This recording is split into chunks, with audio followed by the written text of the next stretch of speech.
والصلاة والسلام على المبعوث رحمة للعالمين نبينا محمد وعلى آله وصحبه ومن تبعهم بإحسان إلى يوم الدين. أما بعد، الحمد لله إخوة الإيمان رحمكم الله. الحمد لله نحمد الله سبحانه وتعالى ونشكره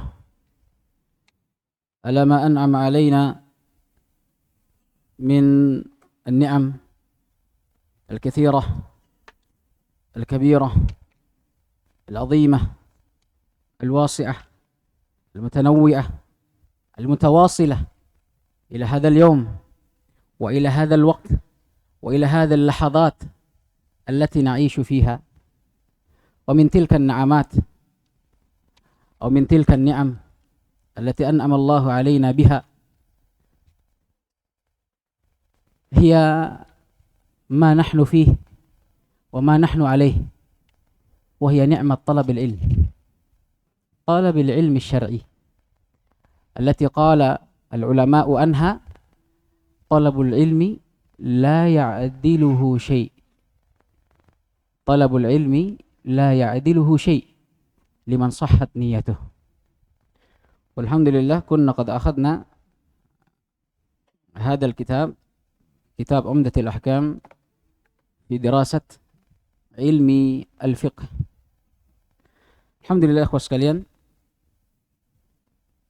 kembali kita bersyukur dan senantiasa memuji Allah Subhanahu wa taala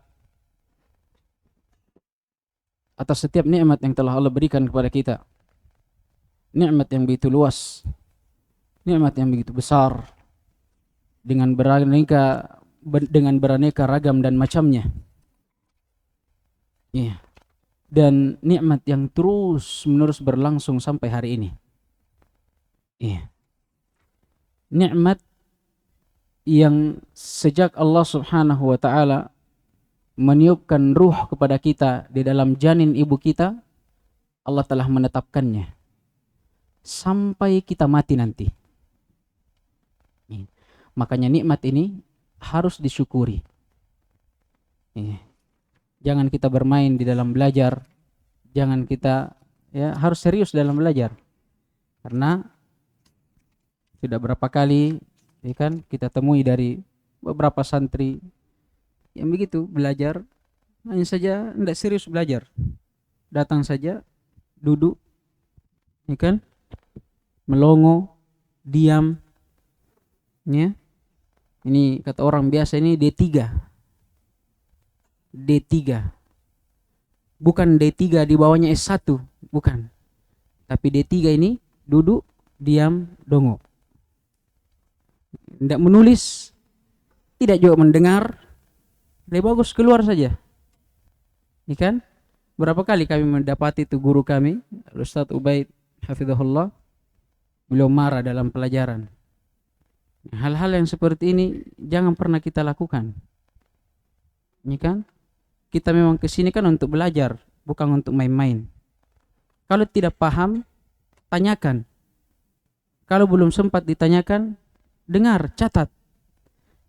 Kata para guru kami itu, diantaranya Syekh Abdullah bin Umar bin Bar'i, salah seorang murid senior dari Syekh Muqbil ibn Hadi al-Wadi'i, ulama negeri Yaman.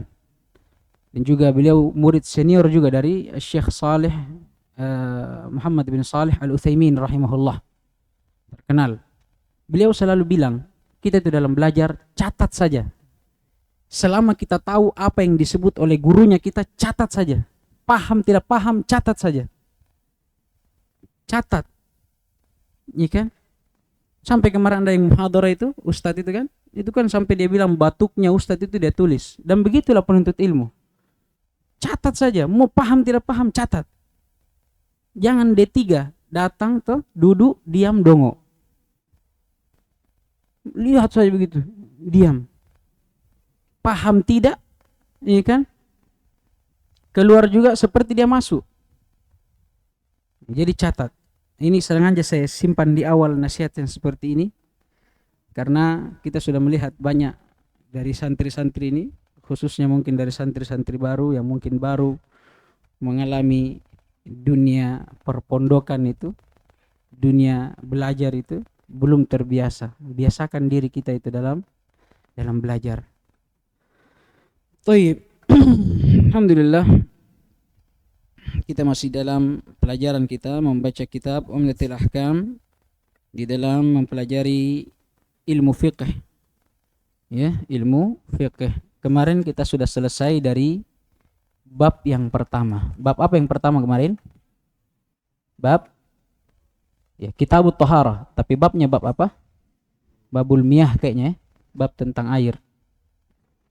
Baik, sekarang kita masuk di bab yang selanjutnya. Baik, sebelum itu, sebagaimana perjanjian kita, hari Sabtu itu kita menyetor hadits yang kita ambil 2 hari pekan sebelumnya. Apa yang kita ambil di pekan sebelumnya? Dari hadits mana? Hah?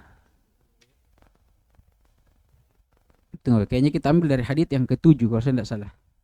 Yang panjang, kaifiyat wudu. Dari situ kan? Atau sebelumnya? Atau setelahnya? Setelahnya. Dari mana? Dari hadis ke-9. Bukannya hadis ke-9 ini hari Ahadnya? Ini kan? Hari Ahad berapa kita ambil? Berapa kita ambil hari Ahad? Kalau saya tidak salah hari Ahad itu kita ambil 3 hadis. Ini kan? Nah, hari Sabtunya ini yang saya maksud. Dari kaifiyat wudu kalau saya tidak salah. Ya. Dari hadits 8 ya. Humran atau Amr bin Yahya. Amr bin Yahya. Baik. Siapa yang mau menyetor? Fadhal. Ilahi darruk.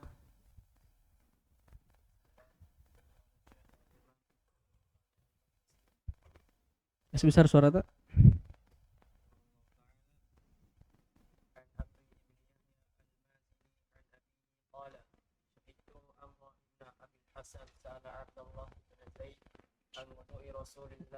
Radhiyallahu ta'ala anhu. Radhiyallahu ta'ala anhu. Jangan pernah lupa doakan sahabat.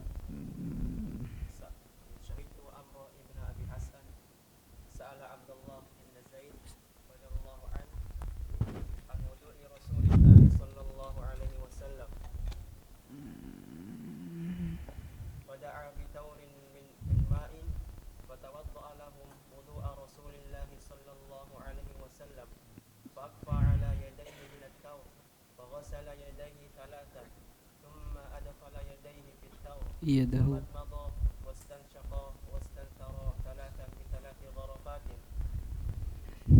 ثم أدخل يده في الثور فغسل وجهه ثلاثا Ini salasan ini sebelumnya. Kali ini tidak ada salasannya. ثم أدخل يده فغسل طيب لا ما في. Tidak ada kan? Ada. Di sebagian kitab ada. Baik, labas. Baik, lanjut.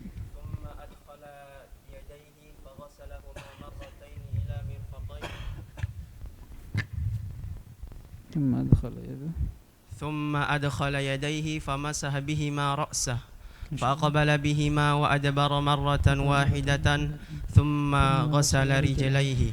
وفي رواية بدأ بمقدم رأسه حتى ذهب بهما إلى قفاه ثم ردهما حتى رجع إلى مكان الذي بدأ منه. وفي رواية أتانا رسول الله صلى الله عليه وسلم فأخرجنا له ماء في تور من سفر. طيب lanjut. عن عائشة رضي الله عنها قالت كان رسول الله صلى الله عليه وسلم يعجبه التيمن في تنعله وترجله وطهوره وفي شأنه كله. ثم قال الشيخ عن نعيم المجمري عن نعيم المجمري رضي الله عنه عن أبي هريرة رضي الله عنه عن النبي صلى الله عليه وسلم أنه قال إن أمتي يدعون يوم القيامة غرا محجلين من آثار الوضوء فمن استطاع منكم أن يطيل غرته فليفعل. وفي لفظ لمسلم رأيت أبا هريرة يتوضأ فغسل وجهه ويديه حتى كاد يبلغ المنكبين ثم غسل رجليه حتى رفع إلى الساقين ثم قال سمعت رسول الله صلى الله عليه وسلم يقول إن أمتي يدعون يوم القيامة غرا محجلين من آثار الوضوء فمن استطاع منكم أن يطيل غرته وتحجيله فليفعل. وفي لفظ لمسلم سمعت خليلي صلى الله عليه وسلم يقول تبلغ الحلية من المؤمن حيث يبلغ الوضوء. طيب ما شاء الله, Allah يضرك, Allah يبارك فيكم. Baik, kemarin kita sudah mengambil pertemuan terakhir itu 3 hadits. Mulai dari hadits Aisyah radhiyallahu taala anha, hadits Nuaim al-Mujmiri, hadits Abu Hurairah dari Nuaim al-Mujmiri. Baik, di hadits Aisyah, kesimpulan dari hadits Aisyah itu terdapat sunnah pensyariatan untuk mendahulukan yang kanan. Ya. Itu pada setiap amalan. Tapi yang terdapat di dalamnya apa? Keutamaan, pemuliaan, ya kan? Seperti apa? Seperti dalam ibadah-ibadah yang kita lakukan. Ya, terutama dalam wudu, ya, yang memang memiliki pensyariatan yang kanan dan kiri, misalnya dalam wudu, ya kan? Atau misalnya dalam mandi, maka didahulukan untuk menyiram yang bagian kanan, dan ini sunnah. Maksudnya sunnah, siapa yang menyelisihinya, apakah batal ibadahnya atau tidak? Tidak batal, karena ini hanya sunnah. Baik. Adapun untuk termasuk juga di dalamnya hal-hal yang mubah, tapi terdapat di dalamnya pemuliaan. Seperti apa? Masuk ke dalam masjid, keluar dari kamar mandi, apa saja, ya kan? Menyisir misalnya, apa saja. Ya. Keluar dari itu apa? Setiap perkara yang tidak terdapat di dalamnya pemuliaan, ya, atau tidak terdapat di dalamnya keutamaan. Seperti apa? Keluar dari masjid, masuk ke kamar mandi, ya kan? Atau bahkan sesuatu yang terdapat di dalamnya apa? Sesuatu yang kotor misalnya, seperti istinja, istijmar, ya kan? Nah, ini tidak boleh menggunakan kanan. Ini menggunakan yang kiri. Paham Jini? Taib. Ya, kenapa dia dimasukkan ke dalam kitab fikih, terutama dalam bab tohara? Karena itu tadi, dia mencakup setiap ibadah. Itu? Termasuk wudu yang kita lakukan. Maka dari sini juga kita pahami bahwa sunnahnya seseorang itu memulai anggota wudunya dengan mencuci bagian kanan. Ini sunnah. Siapa yang memulai dengan kiri, batal tidak wudunya? Tidak, karena ini sunnah. Kemudian di hadis berikutnya, hadis Abi Hurairah dari Nuaim al-Mujmiri radhiyallahu taala anhu. Di sini terdapat apa? Keutamaan umat Islam yang tidak didapatkan pada umat yang lainnya. Apa itu? Bahwasanya umat Islam atau kaum muslimin di hari akhirat kelak, pada hari kiamat, akan dipanggil, diseru oleh Allah Subhanahu wa taala. Dan mereka akan datang pada waktu itu apa? Gurran muhajjalin, dalam keadaan bercahaya wajah dan kedua apa? Tangan dan kakinya. Ini karena apa? Karena athar wudu, karena bekas-bekas wudu. Tapi di sini kemarin ada masalah tentang ucapan faman istata'a minkum ayyutila ghurratahu falyaf'al. Perintah untuk apa? Memanjangkan atau menambah batasan atau batasan cucian wudu. Ya, khususnya pada tangan dan kedua kaki. Ya, apakah boleh seseorang menambah batasan wudunya dengan dia cuci anggota wudunya lebih dari batasan yang ditetapkan? Misalnya mencuci tangan sampai ke mana? Ke ketiak misalnya, ya, atau mencuci kaki sampai ke betis. Apakah boleh? Ya. Apa jawabannya kemarin?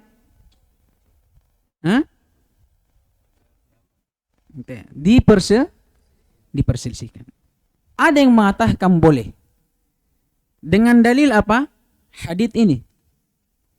Perintah dalam hadits ini. Faman istata'a minkum ayyutila ghurratah falyaf'al. Siapa yang mampu di antara kalian untuk memanjangkan cahayanya, melebihkan cahayanya di hari kiamat kelak, maka hendaknya dia lakukan. Dia lakukan dengan apa? Dia panjangkan juga apa? Batasan wudunya. Dan di sini perintah, ya kan? Perintah menunjukkan akan pensyariatannya. Tapi ternyata ada yang berpendapat bahwa itu tidak boleh dan tidak disyariatkan. Atas dasar apa? Dia mengatakan namanya ibadah. Kalau kita niatkan itu ibadah harus ada dalilnya. Adapun di sini perintah di sini, lafaz yang kita baca tadi itu bukan datang dari Nabi, tapi dari sahabat Abu Hurairah radhiyallahu taala anhu. Iya. Kemudian Abu Hurairah juga ini pada saat dia lakukan, ternyata dia melakukan kaifiat wudu yang seperti ini. Dia pernah wudu, beliau mencuci kedua tangannya sampai naik ke bahunya. Sini. Kemudian beliau mencuci kedua kakinya sampai naik ke betisnya. Orang yang berdalilkan akan bolehnya ini, dia berdalil juga dengan perbuatan Abu Hurairah. Tapi orang yang mengatakan tidak boleh, dia membalas dalil mereka bahwa perbuatan Abu Hurairah itu tidaklah dia lakukan kecuali beliau dalam keadaan bersendiri. Jadi pada waktu itu ternyata Abu Hurairah berwudu dengan wudu ini itu bukan di khalayak ramai, bukan dengan maksud mengajarkan para sahabat yang lainnya, tapi apa? Dia lakukan untuk dirinya sendiri. Ijtihadnya Abu Hurairah itu. Sampai pernah dikisahkan dia didapati oleh sebahagian sahabat. Terus sahabat mengatakan, wudu apa yang kau lakukan ini Abu Hurairah? Wudu macam apa ini? Ya. Abu Hurairah pun kaget. Kemudian dia berkata, saya tidak tahu kalian ada di sini. Ternyata kalian melihat saya. Andai kata saya tahu, saya tidak akan berwudu seperti ini. Maksudnya apa? Berarti ini ijtihad Abu Hurairah. Abu Hurairah tidak mengajarkan ini untuk umat, tapi untuk dia sendiri. Kemudian pada saat itu ditanya, kenapa kau lakukan ini? Dia bawakanlah sabda Nabi. Jadi maksudnya, dia lakukan ini bukan untuk mengajarkan manusia, melainkan dia lakukan untuk dirinya sendiri. Makanya tidak boleh kita untuk melakukannya, karena tidak ada perintah langsung dari Nabi. Adapun Abu Hurairah, ya maka dia berdalil dengan dalil ini. Tayyib. Nah sekarang kita masuk ke dalam bab yang baru. Kata beliau, bab al-istitabah. Bab al-istitabah. Di sebahagian kitab ada yang menambahkan penamaan bab ini. Ya, mereka mengatakan bab dukhul al-khala. Dukhul al-khala wal istitabah. Bab tentang apa? Tata cara, adab-adab di dalam dukhulul khala. Ya, memasuki kamar mandi. Atau adab dalam masuk ke kamar mandi. Wal istitabah. Apa itu al istitabah? Bersuci. Tayyib.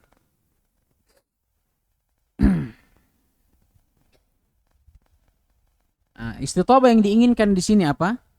Kata para ulama, istitabah ini adalah proses menghilangkan, membersihkan segala bentuk kotoran yang keluar dari dua lubang. A'azakumullah. Apa itu? Dubur yang di belakang dan qubul yang di depan. A'azakumullah.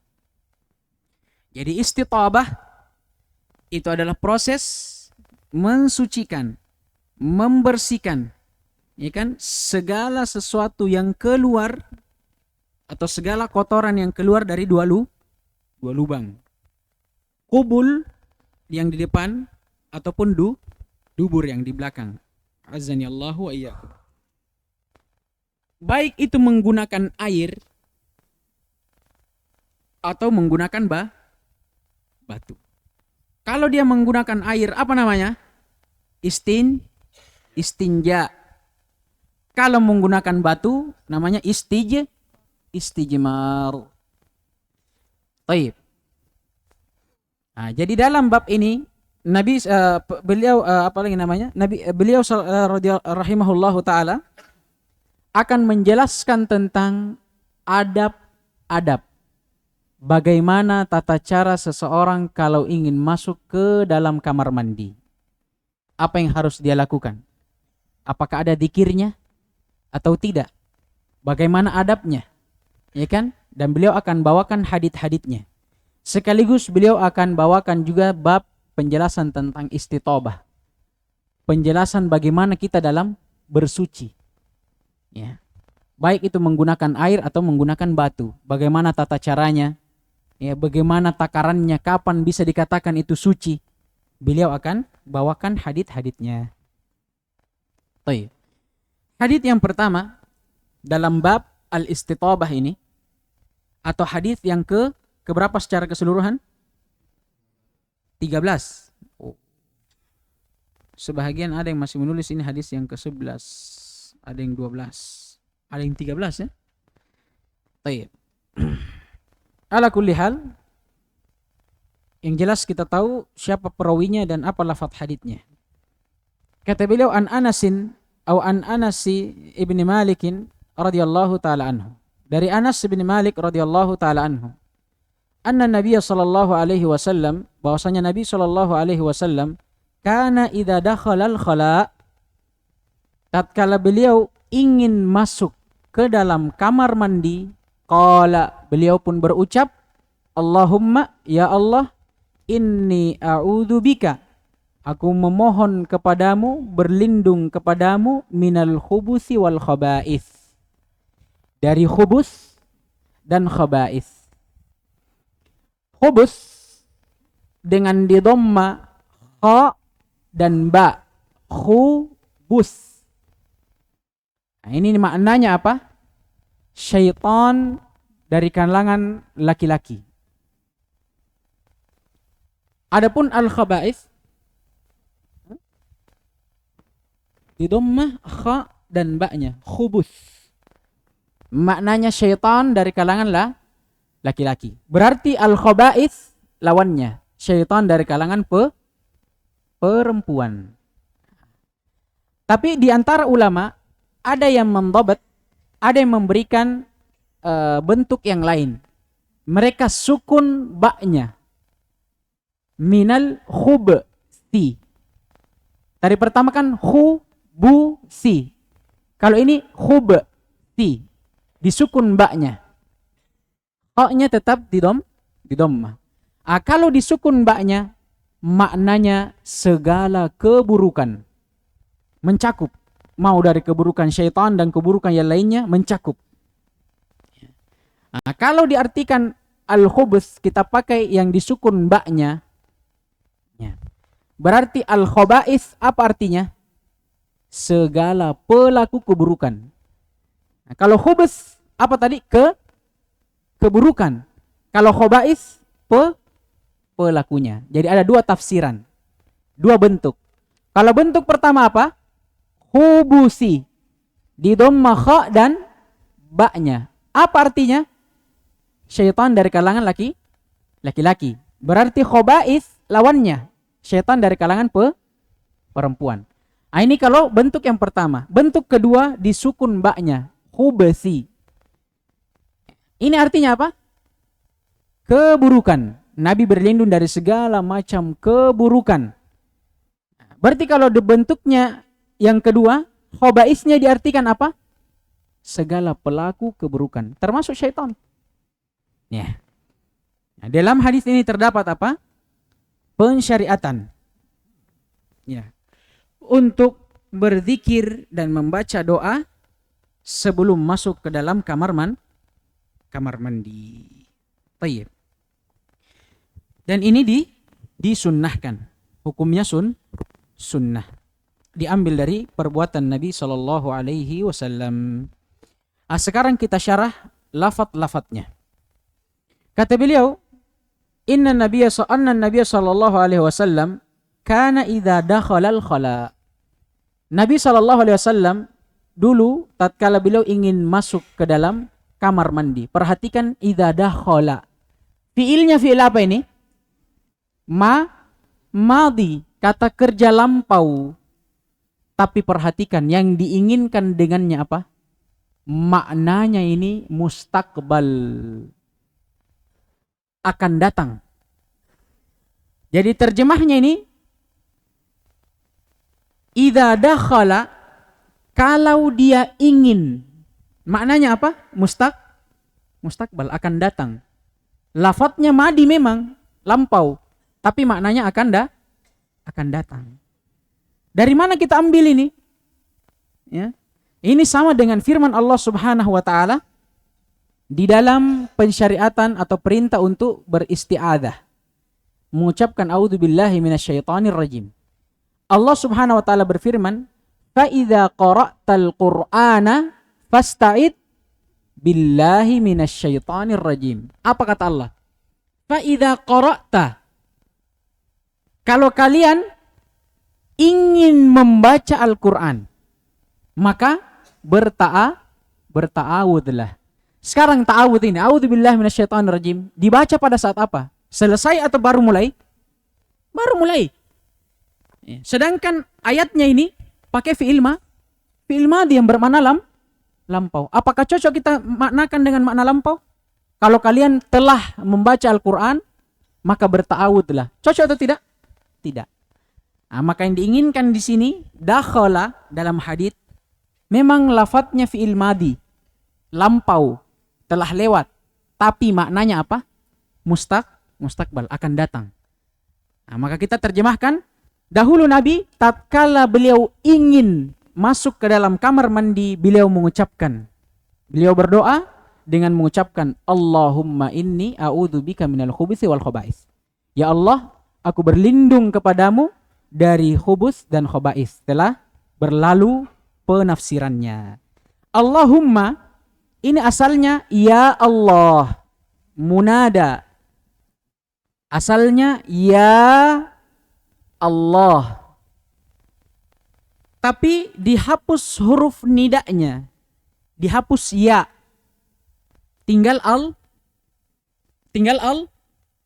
Kan tadi ya Allah. Dihapus ya-nya. Tinggal apa? Tinggal Allah. Untuk menggantikan ya ini supaya orang tahu bahwa Allah yang diinginkan di sini ternyata munada, lafaz panggilan, seruan, permintaan kepada Allah. Dari mana ditahu? Diganti ya-nya dengan apa? Mim yang ditasydid di belakang.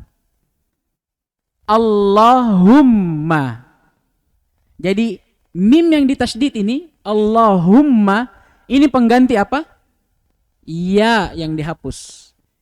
Jadi Allahumma asalnya apa? Ya Allah. Kalimat seruan, panggilan, permohonan kepada Allah. Ya Allah.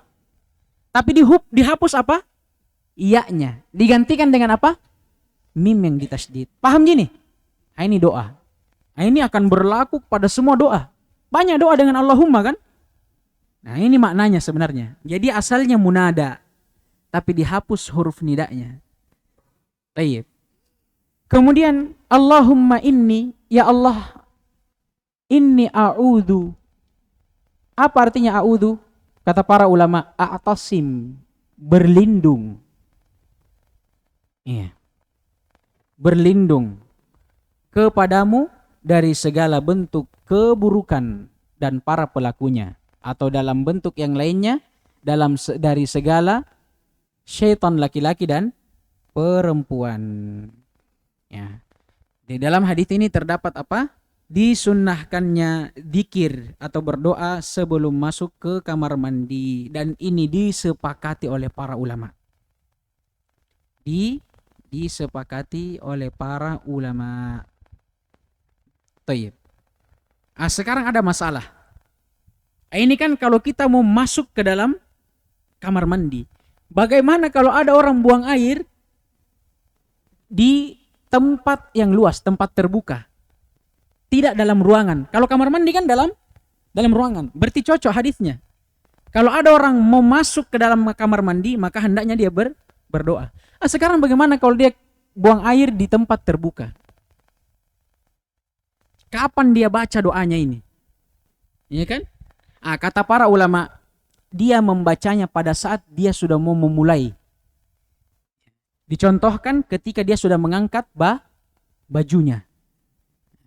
Atau misal dia telah membuka celananya misalnya. Pada saat ini dia mulai membaca doa. Paham gini? Baik. Kemudian masalah selanjutnya, di antara yang disunnahkan oleh para ulama adalah membaca basmalah. Membaca basmalah. Atau afwan, membaca tasmiyah. Bukan basmalah ya, tasmiyah. Tahu bedakan tasmiyah dengan basmalah? Kalau tasmiyah, bismillah, menyebut nama Allah. Kalau basmalah, itu yang lengkap. Bismillahirrahmanirrahim. Di antara yang disunahkan apa? Tasmiyah. Membaca basmalah. Atau bismillah. Sebelum masuk ke dalam kamar mandi. Tayyib. Hal ini diambil dari hadits Nabi SAW bersabda, sitru ma baina a'lamil jinni wa awrati bani Adam idza dakhala al-khala ayyaqula bismillah.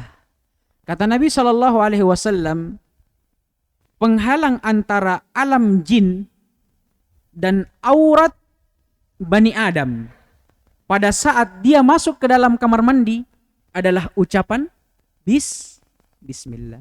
Jadi ucapan bismillah inilah yang menghalangi kita atau menghalangi jin untuk melihat aurat kita. Hadits ini disahihkan oleh Al-Imam Al-Albani rahimahullah. Dan ini yang rajihnya wallahu ta'ala alam. Dan ini yang dirajihkan oleh guru-guru kami. Adapun orang yang mengatakan hadis ini tidak sahih, ya mereka cukupkan dengan apa? Dengan doa. Yang mana kita mau pilih selama dia punya dalil, fadl, silahkan. Dan keduanya sunnah. Mau kita membatasi dengan doa, sunnah. Mau kita tambah basmalah juga sunnah. Tidak ada yang mewajibkan. Baik.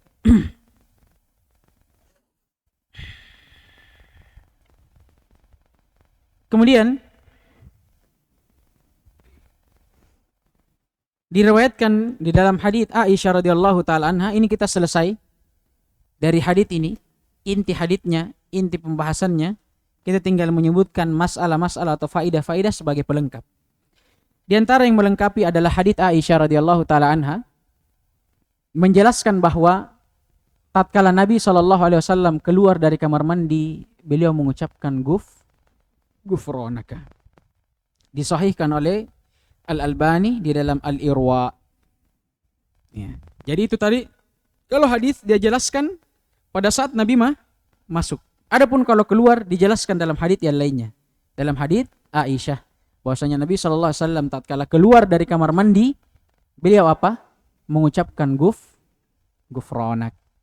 Ya. Dan di antara juga sesuatu yang perlu diperhatikan, ya, di antara adab juga dinukilkan oleh Al-Imam Nawawi, sunnah untuk apa? Mendahulukan kaki kanan pada saat masuk dalam kamar mandi, dan mendahulukan kaki kiri kalau keluar dari mendahulukan kaki kanan kalau keluar dari kamar mandi, dan mendahulukan kaki kiri kalau masuk ke dalam kamar mandi. Yang dinukil oleh Al-Imam An-Nawawi rahimahullah. Walaupun di sana ada yang berpendapat bahwa ini tidak syah penukilan sunnahnya. Ya, tidak syah, tidak ada sunnah. Tapi telah datang dari Al-Imam An-Nawawi. Dan kita dalam permasalahan khilafiyah, kita ambil yang menurut kita apa? Yang menurut kita kuat di sisi kita. Selama masing-masing pendapat punya dalil yang kuat dan memang dalilnya diakui, ya kan? Karena ada juga perselisihan yang memang pendapatnya tidak dianggap, tidak ada dalilnya. Ini tidak boleh kita pegang. Tapi terkadang ada perselisihan pendapat yang sama-sama punya dalil yang kuat. Nah, ini kita ambil sesuai yang mana kita rasa kuat di hati kita. Baik, selesai dari hadits ini. Alhamdulillah. Kemudian hadits berikutnya di sebagian kitab ada ndak dituliskan apa itu al-khubuts wal khaba'its? Ndak ada. Baik, kita lanjut. Hadits selanjutnya An Abi Ayyub Al-Ansari radhiyallahu ta'ala anhu. Dari Abu Ayyub Al-Ansari radhiyallahu ta'ala anhu. Qala, beliau berkata, qala Rasulullah sallallahu alaihi wasallam, bahwasanya Rasulullah sallallahu alaihi wasallam pernah bersabda, "Idza ataitumul gha'ita fala tastaqbilul qiblata bighaitin wala baulin." Kalau kalian pergi untuk membuang hajat, azakumullah, maka kata beliau, fala tastaqbilul qiblah, janganlah kalian buang hajat dalam keadaan menghadap kiblat, bighait wala baul, tidak dengan buang air besar, tidak pula dengan buang air kecil, wala tastadbiruha, dan jangan pula kalian membelakanginya. Walakin syarriqu au gharribu, tapi menghadaplah kalian ke arah timur atau barat. Di dalam hadits ini terdapat larangan bagi seseorang yang melakukan atau buang hajat, baik itu besar ataupun kecil, a'azzani Allah wa iyyakum, larangan untuk mereka menghadap kiblat, dan dilarang pula untuk membelakanginya. Tayyib. Makanya kalau kita lihat itu kamar mandi di bawah, bagaimana modelnya? Ke sana. Ini kan? Atau ke sana. Kita kan menghadap ke sana kalau kamar mandi di bawah kan? Bagaimana bentuknya kah? Oh, enggak menghadap ke sana. Kita turun. Tayyib, menghadap ke sana. Kan? Nah, kiblat di mana? Di sini. Nah, ini karena ini tadi hadis ini. Nah, ini terdapat larangan bagi seseorang yang buang air besar atau kecil untuk menghadap kiblat atau membelakanginya. Tayyib. Nah, sekarang kita masuk dalam syarah lafaz haditsnya. Kata beliau, "Idza ataitumul ghait." Kalau kalian mendatangi ghait, tempat buang air. Apa maksudnya ini? Ai idza ji'tum liqada'il hajah. Kalau kalian pergi buang air, buang hajat. Ya. Maka kata Nabi SAW, fala tastaqbilul kiblah, janganlah kalian menghadap kiblat, baik dengan ghaid, buang air besar, dan tidak pula dengan baul, buang air kecil. Kemudian kata beliau, wala tastadbiruha, dan jangan pula kalian membelakanginya. Walakin kata Nabi, syarriqu au gharribu. Perhatikan di sini. Apa kata Nabi? Perintah untuk apa? Menghadap ke timur atau barat dari kiblat. Nabi di sini sebenarnya perintah di sini perintah untuk orang-orang ahlu Madinah pada waktu itu. Sahabat yang tinggal di Madinah. Karena memang kalau kita lihat Madinah ini sebelah selatan dari Mekah. Berarti Ka'bah, Baitul Haram di sebelah mananya? Utara. Karena Madinah ini di selatannya. Paham gini? Berarti kiblat di bagian utara. Nah, oleh karena itu, Nabi memerintahkan ahlu Madinah, orang-orang Madinah untuk apa? Menghadap ke timur atau barat. Beda dengan kita ini. Kita kan ini kiblatnya ke mana? Ke barat. Berarti kita tidak boleh pakai ini. Ya kan? Akan dibahas nanti bahwa perintah Nabi yang di akhir hadis ini itu dikhususkan. Jadi larangan pertama itu umum untuk setiap manusia, umat Islam. Tapi untuk perintah terakhir untuk menghadap ke barat dan ke timur, ini khusus untuk apa? Orang Madinah.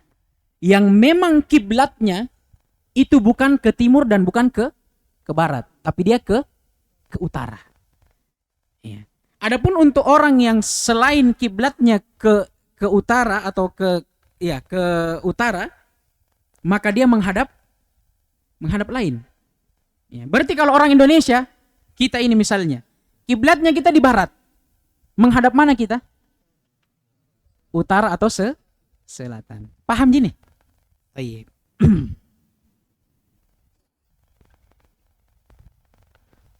Kemudian di buku kalian ada ndak yang dibilang Abu Ayyub situ? Qala Abu Ayyub. Ada. Baik, kita baca. Kalau ada nusakh cetakan yang tidak ada, tegur ya, supaya kita bisa sesuaikan. Kita ikuti yang banyak tuh. Baik. Kemudian kata beliau rahimahullah, ya rahimakallah. Qala Abu Ayyub, salah seorang sahabat radhiyallahu taala anhu, faqadimna Syama fawajadna marahidha qad buniyat nahwal Ka'bah. Abu Ayyub Al-Ansari dia berkata, dahulu kami pernah masuk ke negeri Syam. Fawajadna marahidha atau marahidha. Kami pun mendapatkan marahid, jamak dari mirhab, kamar mandi. Qad buniyat, yang dibangun nahwal Ka'bah, menghadap ke Ka'bah. Fananharifu anha wa nastaghfirullah azza wa jal. Dan kami pun pada waktu itu nanharif, berpindah, menunjukkan bahwa dia sebelumnya apa, menghadap Ka'bah. Nanharif di sini dia berpindah. Bukan dari awal dia menghadap atau menghadap selain Ka'bah. Kan dia bilang di sini, fananharifu anha. Kan dia bilang kamar mandinya dibangun menghadap kiblat. Berarti kalau orang masuk buang air pasti menghadap kiblat. Tapi dia bilang pada saat dia buang air, dia menghadap kiblat awalnya. Kemudian dia bilang fananharifu anha. Karena kami ingat hadisnya, kami putar badan kami. Kami rubah posisi kami. Inhiraf itu merubah. Kami pun merubah posisi kami dan kami beristighfar kepada Allah. Taib. Disebutkan di kalian definisi gaid dengan marahid? Tidak. Taib. Kita lanjut berarti. Tidak usah kita baca. Taib. Jadi kesimpulan dari hadits ini, dalam hadits ini terdapat larangan untuk menghadap ke kiblat. Ya, menghadap ke kiblat dan membelakanginya dalam keadaan apa? Buang air kecil ataupun besar. Taib. Kemudian juga terdapat apa? Seseorang yang misalnya dia menghadap ke kiblat, hendaknya dia merubah posisinya. Iya. Taib. Kemudian adapun hikmah di balik itu, maka kata para ulama, ini tiada lain sebagai bentuk isyraf, pemuliaan, ikram, ini kan pembesaran, ta'zim kepada apa? Kiblat kaum muslimin. Ya, kiblat yang kita tempati, kita tuju dalam setiap ibadah dan salat kita, itu harus kita agungkan, kita besarkan, kita muliakan. Dan salah satu bentuk pengagungan, pembesaran dan pemuliaan terhadapnya ini dengan tidak merendahkannya. Ya, tidak kita buang air dengan menghadap kepadanya, tidak pula membelakanginya. Taib. Kemudian perlu ya perhatikan tadi itu perintah untuk menghadap ke timur dan barat. Ini untuk siapa? Untuk orang-orang yang kiblatnya kemana? Ke utara dan selatan. Adapun kalau untuk orang yang kiblatnya di barat atau di timur, maka apakah dia menghadap barat atau timur? Tidak, tapi sebaliknya. Mereka menghadap kemana? Utara atau selatan. Taib. Kemudian hadis berikutnya. Tidak ada gitu yang kalian yang makna, karena kalau di saya ada definisi gaid dengan marahid. Kalau kalian ada enggak? Tidak ada. Tidak usah kita baca. Ada yang punya? Angkat tangan yang punya. Angkat tangan dulu yang punya lafaz itu tadi. Saya mau lihat berapa. Ya sedikit. Kalau kita ikuti ini kasihan yang lain. Gitu. Baik. Kemudian lagi pula juga ini sudah kita lewati tadi. Ya, apa itu goit? Itu apa itu marahid? Apa tadi goit? Buang air besar. Kalau marahid, kamar mandi. Marahid. Perkataannya Abu Ayyub. Nah, ini kamar mandi artinya. Kemudian hadits berikutnya an Abdullah bin Umar bin Khattab radhiyallahu taala anhuma. Dari sahabat Umar bin Khattab radhiyallahu taala anhuma.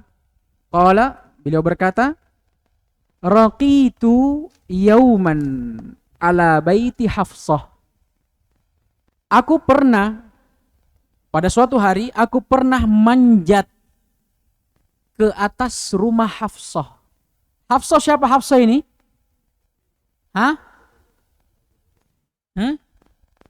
Hafsah binti Umar bin Khattab. Berarti apanya bin Umar? Saudarinya. Ya, paham Ji? Baik. Beda saudari ya dengan saudara. Ya, kalau kita biasa Sulawesi ini, Indonesia Timur itu kebanyakan sama saja. Saudara, saudari sama saja. Kita biasa mutlakkan saudara. Perempuan saudara juga. Ya, saudari, saudara juga. Padahal beda. Kalau saudara yang berjenggot.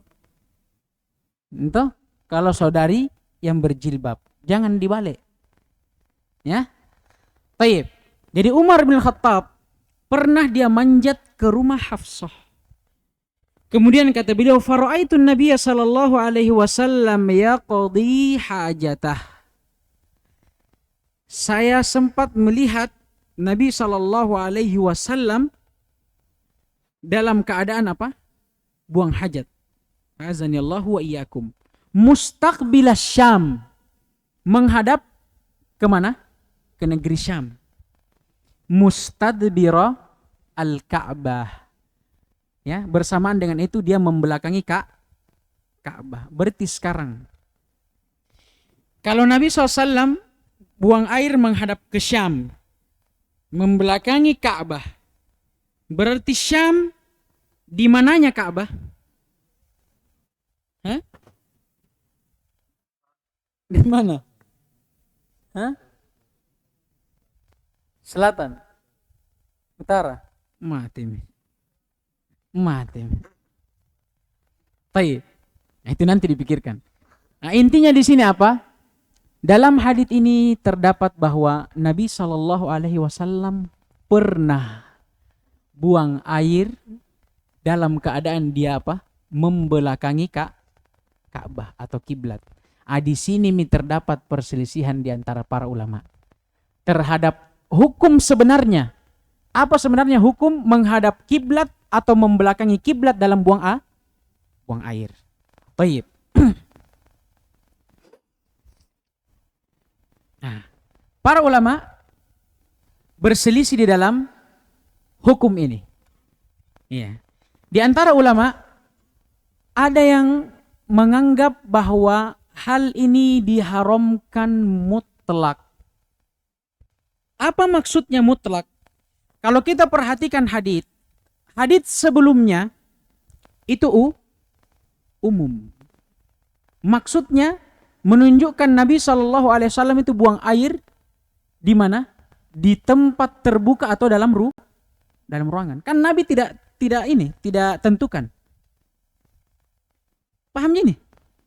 Apa lafaz hadis sebelumnya? Idza ataitumul ghaid. Kalau kalian pergi untuk buang air besar, tidak disebutkan dalam kamar mandi kah atau di luar kamar mandi kah, di tempat terbuka atau tempat tertutup.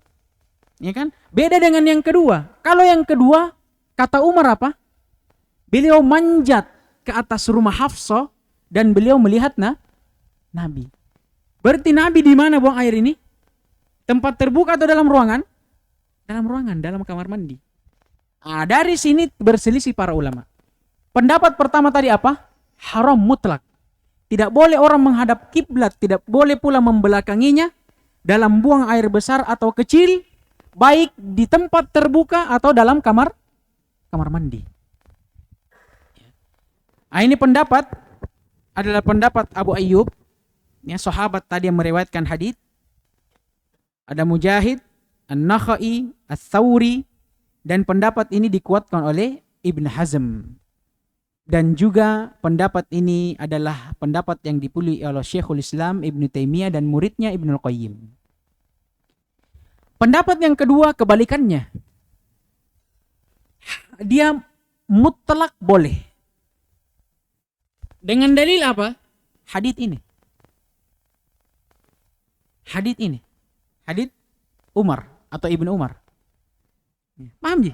Walaupun dilarang di hadis sebelumnya, tapi ini buktinya Nabi apa? Membelakangi kiblat. Berarti boleh. Ini pendapat yang kedua. Kemudian pendapat yang ketiga, dan ini yang paling dekatnya, paling kuatnya, pendapat yang merinci. Ya. Mereka mengatakan, ya, larangan di sini itu kalau seseorang buang air di tempat terbuka. Ya. Adapun kalau orang buang air di tempat yang tertutup, maka tidak dilarang. Dari sisi mana? Di mana dalilnya? Dalilnya ini menggabung antara dua dalil. Dalil yang telah berlalu dan dalil yang kita baca sekarang. Kalau dalil yang berlalu, itu menunjukkan diharamkannya, dilarangnya orang menghadap kiblat dan membelakangi kiblat pada saat buang air, itu tempat terbuka. Karena tidak dikoid di sini. Nabi tidak katakan dalam kamar mandi ini. Nabi umumkan. Mutlak. Paham gini? Adapun dalil yang membolehkan kalau kita buang air dalam kamar mandi, hadits ini. Ibnu Umar. Dia melihat Nabi apa? Buang air dalam kamar mandi, membelakangi kiblat. Paham gini? Dan ini lebih dekatnya. Dan ini lebih cocok dengan kaidah. Kaidah dalam fikih itu. Kaidah dalam fikih. Menggabungkan dua dalil itu lebih baik daripada mengamalkan salah satu dari keduanya. Kalau pendapat pertama yang bilang mutlak haram, dia hanya mengamalkan apa? Hadits yang pertama. Ya kan? Dia tidak melihat hadits kedua. Kebalikannya, kalau pendapat kedua, dia cuma mengamalkan hadis siapa? Ibnu Umar. Dia tidak amalkan hadis yang sebelumnya. Kalau ini yang paling bagus. Jalan tengahnya kita amalkan dua-dua. Dengan dirinci. Kalau hadits pertama menjelaskan tentang apa? Larangan kalau buang air di tempat terbuka. Kalau hadits yang kedua menunjukkan bolehnya kalau kita buang air dalam tempat tertutup. Paham gini? Paham? Baik, alhamdulillah. Baik, di sana ada juga pendapat yang keempat dan ini kuat juga sebenarnya. Mereka mengatakan bahwa dalil yang pertama tadi itu dikhususkan dengan dalil yang kedua. Bagaimana bentuknya? Dia mengatakan bahwa larangan di sini tidak bermakna haram, tapi makruh. Jalan keluarnya dia. Kalau yang pertama tadi jalan keluarnya apa? Tetap larangannya haram, tapi pada tempat terbuka. Kalau tempat tertutup maka boleh, tidak ada larangan. Kalau pendapat yang keempat ini, dan ini juga kuat, mereka juga menggabung hadis pertama dengan kedua, tapi bentuknya beda. Bentuk penggabungannya mereka mengatakan keharaman yang di hadis pertama dikhususkan dengan hadis yang kedua, menjadikan dia makruh. Paham gini? Karena di hadis kedua menunjukkan Nabi melakukannya, menunjukkan kalau larangan itu makruh. Ini kesimpulannya semua ini. Kesimpulan. Ya. Jadi kesimpulannya dalam hadis ini terdapat apa? Larangan bagi seseorang untuk menghadap kiblat dan membelakanginya pada saat buang air. Kecil ataupun besar. Tapi perlu diketahui, larangan di sini apa? Pada saat seseorang buang air di tempat terbuka. Adapun tempat tertutup, maka boleh. Ini salah satu pendapat yang kuat. Atau pendapat yang lainnya, larangan di sini apa? Hukumnya makruh, bukan haram. Paham ji? Baik. Alhamdulillah. Kita cukupkan sampai di sini. Baik. Kemudian terakhir sebagai penyempurna, perhatikan hadits yang kedua ini. Nabi menghadap mana pada saat buang air? Menghadap Syam. Ya kan? Nah, dalam hadits ini tadi kita jelaskan apa? Perbuatan Nabi yang menyelisihi hadits sebelumnya. Nabi di sini apa? Membelakangi Ka'bah. Menghadap ke Syam. Hadis sebelumnya apa? Nabi larang. Nah, diriwayatkan dalam hadits yang lain, ada hadits bunyinya itu nahan Nabi sallallahu alaihi wasallam an nastaqbil qiblatain. Nabi sallallahu alaihi wasallam melarang dalam seseorang membuang air itu untuk menghadap kepada dua kiblat. Apa dua kiblat ini? Ka'bah dengan apa? Apa? Masjidil Aqsa. Di mana itu Masjidil Aqsa? Di Syam. Nah, ini dia. Tapi dalil ini dhaif. Tidak benar. Ya, tidak benar. Baik. Itu saja faidah. Kan jangan sampai kita dengar itu hadits. Yang benarnya hadits ini dhaif. Hadis setelahnya itu sudah berbicara tentang apa? Tentang adab di dalam bersuci, dan kita akhirkan insyaallah taala. Naktafi bihadzal qadar. Subhanakallahumma wa bihamdik asyhadu an la ilaha illa anta astaghfiruka wa atubu ilaik. Tafadhalu hafizakumullah.